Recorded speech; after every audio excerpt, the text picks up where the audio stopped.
ঘরে বাইরে সর্বত্রই পরিষ্কার পরিচ্ছন্ন। তারা রাস্তাঘাটে কোনো ময়লা ফেলে না, এমনকি রাস্তায় কোনো ডাস্টবিন পর্যন্ত নেই। ধূমপায়ীরাও ব্যাগে করে ছাইদানি নিয়ে ঘোরে, যাতে প্রয়োজনে ছাইদানিতে সিগারেটের ছাই ফেলা যায়। তারা এক কাপড় না ধুয়ে দুইবার পরে না। হ্যাঁ, বলছি জাপানের কথা, যেখানে আজকের পৃথিবী বাস করছে 2025-এ, সেখানে জাপান বাস করছে তারও 50 বছর আগে। জাপানের কোনো প্রাকৃতিক সম্পদ নেই, প্রতি বছর শত শত ভূমিকম্প হচ্ছে, তারপরও তারা বিশ্বের তৃতীয় বৃহত্তম অর্থনীতি। এই দেশটি নিয়ে পৃথিবী জুড়ে মানুষের কৌতূহলের সীমা নেই। প্রযুক্তির মাধ্যমে গোটা বিশ্বকে মাতিয়ে রেখেছে জাপানিরা। জাপানে এমন সব প্রযুক্তি ব্যবহৃত হয় যা বহু মানুষ ভাবতেও পারবে না, আর এজন্যই জাপান অন্য দেশ থেকে আলাদা। কিন্তু তাদের সাফল্যের দৌড় কেবল প্রযুক্তির মধ্যেই সীমাবদ্ধ নয়। শিল্প, সাহিত্য, চিত্রকলা সহ বিভিন্ন ক্ষেত্রে রয়েছে তাদের ঈর্ষণীয় বিচরণ। পৃথিবীর কিছু বিখ্যাত গাড়ি যেমন হোন্ডা, নিশান, মিৎসুবিশি এগুলো জাপানে তৈরি হয়। বিশ্বের গাড়ির চাহিদার বড় একটি অংশ মেটাচ্ছে জাপান। তাছাড়া জাপানে রয়েছে বিখ্যাত ইলেকট্রনিক কোম্পানিগুলো যেমন সোনি, প্যানাসোনিক, তোশিবা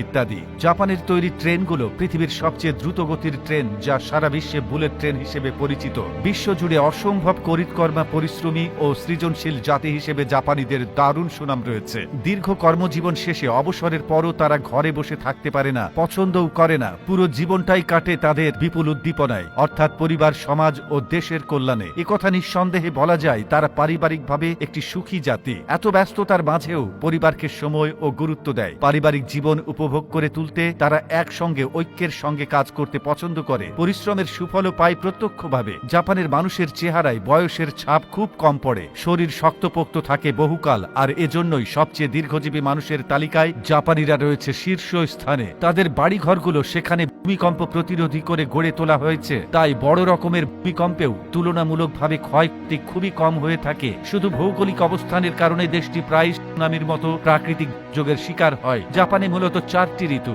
এগুলো হচ্ছে গ্রীষ্ম, শরৎ, শীত ও বসন্ত। শীতকাল খুব দীর্ঘ হয়, এ সময় দ্বীপগুলো তুষারের গভীরে চাদরে আচ্ছাদিত থাকে। দেশটির শতকরা 70% ভূমি হচ্ছে পাহাড়ি। দ্বিতীয় বিশ্বযুদ্ধের সময় ইতিহাসের জঘন্যতম বোমা হামলার কারণে দেশটির হিরোশিমা ও নাগাসাকি শহর স্তূপে পরিণত হয়েছিল। তবে এই ক্ষতি কাটিয়ে উঠতে তাদের 10 বছরেরও বেশি সময় লাগেনি। এর প্রায় 2 দশকের মধ্যে জাপান শিল্পোন্নত দেশ হিসেবে প্রতিষ্ঠা লাভ করে। বর্তমানে বিশ্বের ধনী দেশগুলোর তালিকায় 4র্থ স্থানে রয়েছে জাপান। দেশটি তাদের কঠোর পরিশ্রম এবং সততার দ্বারা জায়গা করে নিয়েছে বিশ্ব অর্থনীতিতে, আর মানুষের মনে তাই তো জাপানি জিনিস মানে গুণে মানে অতুলনীয়, অর্থাৎ চোখ বন্ধ করে ভরসা করা যায়। জাপান পৃথিবীর একমাত্র দেশ যেখানে কাজে 1 মিনিট দেরি করে আসলেও অপরাধ হিসেবে বিবেচনা করা হয়। তাই সবাই যন্ত্রের মতো নিখুঁতভাবে সময় মেনে চলে, অর্থাৎ কাজের বিষয়ে জাপানিরা খুবই সিরিয়াস। সাধারণত অফিসে শেষ সময় হওয়ার পরও তারা দীর্ঘ সময় ধরে কাজ করে।